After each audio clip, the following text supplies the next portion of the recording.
5. Curry hits a three. 4. Just for the try. Deep left field. 3. Patrick hit by Watt. Sack number 10. 2. Messi with a record-breaking goal. 1. Welcome to BSS Sports. Now, here are your hosts, Steve, and Trevor. Good afternoon and welcome to another edition of BSS Sports. My name is Steve Schill. That lovely gentleman is Trevor Struthers. They can't see me. Okay, that's beside the point. But anyway, Floyd Mayweather, Conor McGregor. Oh, it happened. I'm going to be the only one to say this, but once they said that there was going to be, or once I realized there was going to be prelims to this fight, I was actually kind of curious, because I've never watched boxing before, and I was like, hey, alright, prelims, let's see what's going on. The first fight was atrocious. Nobody was even in the crowd. I don't know where they were partying or whatever, but they weren't there. First fight, kind of crummy. Second fight, not bad. And the third fight, thought some stuff was illegal, back of the head punch, this and that. Gave the guy the victory anyway. And then we got over to the Floyd and McGregor fight. That was entertaining. I have to say, I was entertained by it. I lost $5, I'll admit that. I didn't really give Floyd the credit that I probably should have given him. He definitely had a better game plan than Conor McGregor, but like at the same token, I almost feel that Conor had a game plan and he just didn't get the shots off that he wanted. When you look at the statistics afterwards, McGregor threw a lot of punches. Not that many of them actually landed. Trev, what do you think of this fight? Well, I think game plan wise, McGregor and everybody else in the world knew that McGregor was going to eventually gas. So that was like the only game plan he had, was throw what he could. Just quickly about the prelims. It's funny you mentioned the prelims. When you say prelims, do you just mean like the pay-per-view entirely as like a whole? Because there were also those Fox prelims. It sounded like you only referred to like 4 fights. Yeah. I didn't even realize those fights on before that. My bad. There were 3 before that were on Fox, and then there was 2 that weren't even on television. So, a lot of fights that nobody really cared about leading up to the main event. But once we got there, I mean, the strategy that McGregor went in there was like the only one that he could have. For Mayweather, I was wondering what it was in the early going. I mean, he threw like 10 punches in the first round, I think is what the number was. And obviously, I mean, a lot of people gave McGregor I think everybody gave McGregor the first 3 rounds. A lot of people gave McGregor the first 4 rounds of that fight. And at that point, you're wondering, when is this going to start to get, it's a 12-round fight, right? I mean, if McGregor wins 6, 7 rounds, right? I mean, all of a sudden, Mayweather's in trouble if it goes to the cards. Now, ultimately, I guess on the official scorecards, it was still very pro-Mayweather, which I find shocking. Yeah, I agree. That was kind of cheese. It was like, even the referee, I don't know what it was, but it seemed that every time it was Conor doing something wrong. And if you noticed, when he was going over the fight and saying, we're going to have a clean fight, he stared solely at Conor McGregor. I think a lot of people did wonder, how was Conor? And Conor, I mean, he had to be talked to numerous times by the official when it came to where he was throwing his punches. I mean, there were times, it seems like at times he was almost trying to clinch with McGregor as well. I mean, we see that happen in boxing a lot, but I just felt like McGregor, and maybe it's because obviously with the MMA background, I'm just assuming it looks like he's going for a clinch. But I mean, that happened numerous times where the ref steps in to separate them, and I mean, there were times where McGregor was behind Mayweather and trying to find a way to throw some punches in a legal fashion. And then at one point, they showed on a replay after a round that McGregor at one point threw a hammer fist, which is illegal. So McGregor was walking a fine line. If he knew all the lines, I don't know, but he was walking a fine line in terms of the officiating and what's legal, what's not. But I mean, hey, all the credit in the world to Conor McGregor, because that's the funny thing about a situation like this. I feel like everybody 2 years ago, when it was Mayweather and Pacquiao, came out a loser. A situation like this that we just had on Saturday night, everybody comes out a winner. Now, I want to talk about the way that boxing and MMA are being paired up in this sense from a money standpoint. So, and feel free to correct me if I'm wrong, but for the UFC, it's a brand, the Ultimate Fighting Championship. It's a bunch of mixed martial arts put together, kind of like Bellator, etc. And then in boxing, it feels like It's just boxing, and that's what they're called. And the boxers end up making more money because they are their own entity. They're not a part of this brand where the contracts are kind of set out ahead of time. Obviously, it changes based on if you're the main card, fight of the night, for the UFC. But for Conor McGregor, the talks are now, okay, would he switch to boxing? And in my head, I'm like, okay, hold on. If UFC is quite literally the brand, which it is, and then boxing is just its own entity, and that's why boxers are able to make more money, wouldn't it make sense for Conor McGregor to switch to boxing and grow that sport? Because I feel like if you're the boxing people, you're like, okay, McGregor, you were able to bring that. Mayweather's done. Keep on coming, pal. But can McGregor grow a sport that he's not as good at compared to the other sport? I mean, that's the thing I wonder. Was he not super entertaining in this fight, though? Because I thought it was. It was super entertaining. He also, I mean, like, it looked like he was going to pass out if they had completed 10 rounds. So, I don't think his conditioning wise, he's made for that. I think he's much rather, I think he would much rather do the 5-minute rounds, go 25 minutes instead of worrying to have to surpass half an hour of boxing. But, I mean, really the only way I would see McGregor staying in boxing is if he gets that Paulie Malignaggi fight after that whole situation in the training camp leading up to this fight.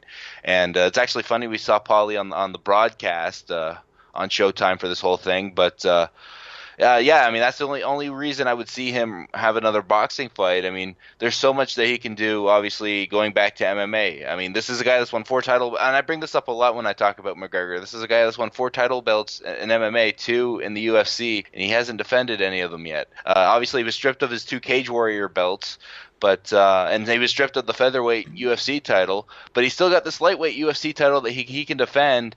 And I mean, eventually it would be great to see him go up against a Tony Ferguson or a Khabib Nurmagomedov if either of those fights could be made, because those are guys that are top-notch championship caliber players in that division. And Ferguson has a fight coming up soon. I believe it's against Kevin Lee.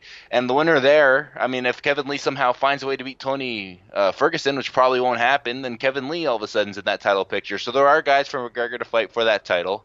And then there's obviously the big rumored one is that there's the potential of maybe around December or so, or maybe into the new year, doing McGregor Nate Diaz 3 and getting that trilogy fight over with. And that's obviously going to be a big money fight for UFC standards. The thing is, with boxing, Conor McGregor can't make a ton of money in boxing unless he has these big money fights, and there's not enough big money fights in boxing for him to take. So, we're done looking at it from the boxing side. Let's look at it from the Floyd Mayweather side. It says he's retiring 50-0. Is he better than Muhammad Ali? It's hard to say, mainly because I never watched Muhammad Ali fight. See, that's my thing too as well, because like I'm asking the question, but at the same token, it's like if you're not living there, for me this is probably like the greatest, for lack of a better term, not necessarily the most enjoyable fight ever, but it's the greatest fight I've probably witnessed in my time. But again, when you're looking at the greatest people ever, it is hard to say from your point of view. But continue. Yeah, I mean, going into this fight, you think, oh, right, McGregor here or Mayweather here has a chance to go 50-0 and possibly be the best boxer ever. But then you take a moment and you think, and you're like, oh yeah, Muhammad Ali, Mike Tyson, George Foreman. So he has a chance to be in the conversation as the best boxer ever. But then you think of these other guys, and it's like, wait, can he be? He's probably without a doubt the best boxer of this era, being the last 15 or so years. But the best of all time, I mean, that's a tough conversation to get into. Switching over to basketball, the big old news with the Kyrie Irving, Isaiah Thomas trade. I'm really confused on exactly what's going on. Apparently, Isaiah Thomas has some kind of a hip issue. Certain people are saying, hey, this is like career defining and it could force him to retire, which in that sense, well done to Boston for getting him out of there when they realized that was going on. A little shady, not going to lie. But in the same token now, I guess Cleveland can hypothetically reject the trade if he doesn't pass the medical. But I guess nobody really knew that there was this hip issue going on. Trevor, you got much more of an insight for me, pal. To be honest, I really don't. How often have we seen a situation like this where we're talking about a huge blockbuster trade. I mean, there's been smaller trades that nobody really cares about where, there's always been an issue maybe with a physical and something, I mean, I feel like usually for the most part, though, those always work out. And this probably as well, I think, will, probably work itself out. With that being said, I don't see Boston being like, oh, hey, we didn't know about the physical. Here's, a little something extra. Because that's what Cleveland wants. They want a little something extra to officially make this trade, it sounds like. A trade of this level, a blockbuster trade. I don't think we really had a situation like this in almost any sport for as long as I can remember, which makes it drama-ific, I should say. The trade's weird from the standpoint of that possibly not going through. But also, if you're a Cleveland fan and you've burned your Kyrie Irving jersey and he comes back, like, what are you going to... Well, that's the thing, I guess. Is Cleveland going to make another trade now that I think about it? Hypothetically, if this doesn't go through, are they still going to deal with somebody else? Are we now going to go back to, oh my God, he's coming to the Raptors? I don't think there's any world where we could see. I mean, from a Raptors perspective, wouldn't it be lovely? But from any other perspective, I don't know how it could ever happen. That would be a very interesting situation if all of a sudden Kyrie Irving ends up being back with the Cavs, and then they got to trade him again because he doesn't want to be with the Cavs. And I mean, once again, we're talking about drama here. So, I'm trying to look around and just think who would be, the Raptors would be a great fit, right? This isn't a horrible team. They could use a point guard. We all know that. They kind of have Kyle Lowry, but people don't like Kyle Lowry. It's a perfect fit. The issue is nobody's taking Kyle Lowry, so the Raptors are kind of stuck with him. But apart from that, you mentioned the burning of jerseys, and, that's one thing that really caught my eye with this whole trade is how about Isaiah Thomas jerseys being burned after this Celtics trade. The guy was traded. Yeah, let's not forget about that. This guy didn't leave as a free agent. This is ridiculous. Boston. I feel like they're doing it for the social media attention. Let's not get out of it. And maybe I'm playing into it for mentioning this, and I probably shouldn't be. But this is a guy that played a playoff game the day after his sister died. Like, let's get real here. Come on, people. This is ridiculous. Friggin' Boston. That's all I do. The Patriots fans, I tell ya. Now, the name Bruno Caboclo. Trevor, what does that name mean to you? It's a guy that was apparently, 4 years away from being 4 years away? Is that the saying? Yeah, it's pretty accurate. That's pretty accurate, my man. So we're getting close, aren't we? You're absolutely right. Now, so he's been playing a fair bit in the D-League. We've obviously heard, okay, he's, the top Raptors pick a few years ago. Hearing spurts about him doing well here and there. He's on the Brazilian basketball team, which is good. At least he's making that roster. But I guess he got removed from the team for an act of indiscipline after he refused to re-enter a game. I'm trying to think of a time when I would, feel, okay, it's good for me not to re-enter a game. Now, I don't play basketball, but I'm trying to think, okay, if I'm hurt, and I just don't want to say that to anybody, or that's pretty much the only reason that I wouldn't. Otherwise, I'm just being a pain in the rear. And with this happening, is the Raptors going to kind of keep this guy forever in the D-League? Do you think that it's just something wrong with the Brazilian basketball team that's putting them back in there, even though they're probably getting thumped? What's the take on the Bruno Caboclo regime? Because we keep drafting international, and this past year it seems to be working out okay, but previously not the case. Well, not only were they drafting international with Caboclo, but that phrase of 4 years away from being 4 years away, or whatever it was, it really speaks to the fact that not only did they draft international, they went a bit off the board with that pick that early. So with that being said, you do wonder when they think about maybe trying to cut ties with Caboclo and just kind of move on. I don't think we can say it's been nearly as bad as the Bargnani situation because, Caboclo has hardly been on the court as a Raptor, which, hey, maybe it's better, maybe it's worse that that's been the case, but it's not like he's been out there hurting the team, and the team has actually been fairly successful overall since he's been drafted. He's just had nothing to do with it. But I do think, it doesn't hurt to keep him down in the D-League. See what you can get. If he eventually can become a player down there, bring him up to the Raptors. The issue with that is, with Jonas Valanciunas, this team isn't exactly looking for big guys. I feel like they need guys in the backcourt more than anything to be that real contender. We talked about Irving earlier and what a pipe dream that would be. The issue with Caboclo is how does he also fit in on this Raptors team? Yeah, apparently he's not going to fit on the Brazilian team. How's he going to fit on the Raptors? He's a big. The Raptors can always use a big. I think all basketball teams pretty much can use a big.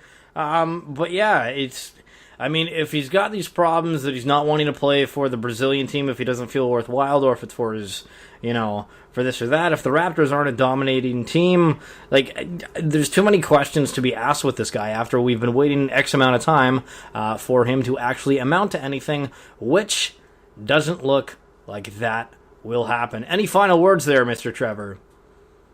I enjoyed watching the fight on Saturday. Apart from that, that's about it. And just for clarification again, who did you say was going to win that fight? I said going in it was going to be Mayweather, but I thought it was going to be a decision. And I said it was McGregor. All right, so point being, if you're going to bet on sports, go with the Trevor over myself. That's it for this edition of BSS Sports. Make sure to like us on Facebook and follow us on Twitter at BSS Sports, archiving all of our works on YouTube at BSS Productions. For that guy, Trevor Struthers, and myself, Stephen Schill, we'll catch you next Monday.